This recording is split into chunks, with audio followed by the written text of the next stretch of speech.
Assalamualaikum warahmatullahi wabarakatuh. Selamat pagi, perkenalkan nama saya Yutami Damayanti Nenggolan dengan nomor induk mahasiswa 2015644201.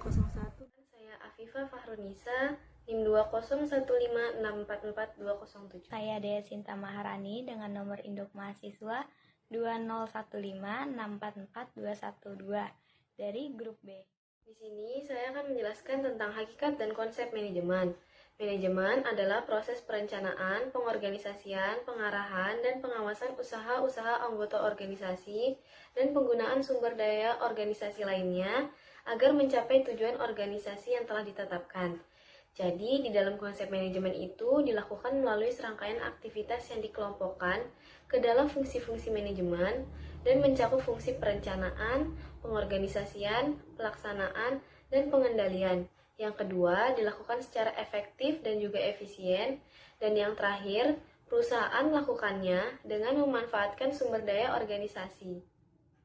Selanjutnya, saya akan menjelaskan tentang prinsip-prinsip manajemen. Jadi, prinsip manajemen itu adalah dasar-dasar dan nilai yang menjadi inti dari kesuksesan sebuah manajemen. Yang pertama, ada pembagian kerja. Di dalam pembagian kerja harus disesuaikan dengan kemampuan dan keahlian dari setiap anggotanya, sehingga pelaksanaan kerja berlanjut secara efektif. Yang kedua, ada kekuasaan dan pertanggungjawaban dalam sebuah organisasi, harus ada kejelasan. Yang ketiga, disiplin menaati peraturan. Yang keempat, kesatuan komando. Jadi, dalam melaksanakan pekerjaan, karyawan harus memperhatikan prinsip kesatuan komando, sehingga pelaksanaan kerja dapat dijalankan dengan berpegang pada kebenaran. Yang kelima, ada kesatuan arah atau visi perintah hanya dari satu orang saja. Yang keenam, tujuan organisasi sesuai dengan tujuan anggotanya. Yang ketujuh, pemberian upah atau gaji harus secara adil. Dan yang terakhir, ada sentralisasi. Pemusatan kekuasaan akan menimbulkan pemusatan tanggung jawab dalam suatu aktivitas. Tujuan dari manajemen yang pertama, mewujudkan suasana kerja sama yang aktif, inovatif, kreatif, efektif, menyenangkan, dan bermakna bagi para karyawan atau anggota. Yang kedua, menciptakan karyawan atau anggota yang aktif, mengembangkan potensi dirinya. Yang ketiga, memenuhi salah satu kompetensi manajerial para atasan dan anggota sebagai manajer. Yang keempat, mencapai tujuan yang lebih efektif dan efisien dalam sebuah organisasi. Yang kelima, membekali tenaga profesional dengan teori tentang proses dan tugas administrasi kepemimpinan. Dan yang keenam, mengatasi masalah mutu pekerjaan. Kemudian ada peran manajemen dalam interpersonal. Yang pertama, figur kepala atau figurehead, yaitu manajer mewakili organisasi untuk kegiatan-kegiatan di luar organisasi. Yang kedua, pemimpin atau leader, yaitu manajer mengordinasikan, mengendalikan, memotivasi, dan mendukung bawahan-bawahannya. Yang ketiga, penghubung atau liaison, yaitu manajer yang menghubungkan personal di semua tingkatan manajemen.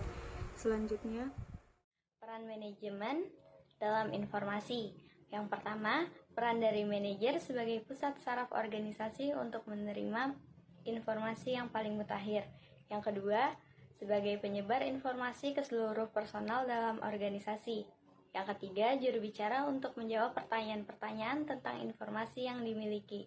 Kemudian ada peran manajemen dalam keputusan, seperti sebagai wirausahawan, sebagai orang yang menangani gangguan, orang yang mengalokasikan sumber daya organisasi, dan negosiator jika terjadi konflik dalam organisasi. Jadi, kami telah mendiskusikan studi kasus sebelumnya. Yang pertama, hasil identifikasi permasalahan yang dijelaskan pada studi kasus, prinsip pada konsep manajemen mana saja yang berkontribusi sebagai penyebab permasalahan membengkaknya belanja IT di Indonesia. Menurut kami, pembagian kerja serta disiplin menaati peraturan adalah kontribusi untuk permasalahan belanja IT di Indonesia. Menurut kalian, proses pengendalian seperti apa yang tepat sehingga bisa menghindari kejadian serupa di masa mendatang? Proses pengendalian dalam penyusutan anggaran seperti pelaporan dan analisis. menurut kalian, proses pengawasan apa yang bisa diterapkan oleh para manajer perusahaan TI agar kegiatan atau program kerja yang telah direncanakan bisa sesuai dengan scope, time, dan budget? Menurut kami, pengawasan pada saat kerja berlangsung. Sekian penjelasan dari kelompok kami mengenai hakikat dan konsep manajemen. Terima kasih.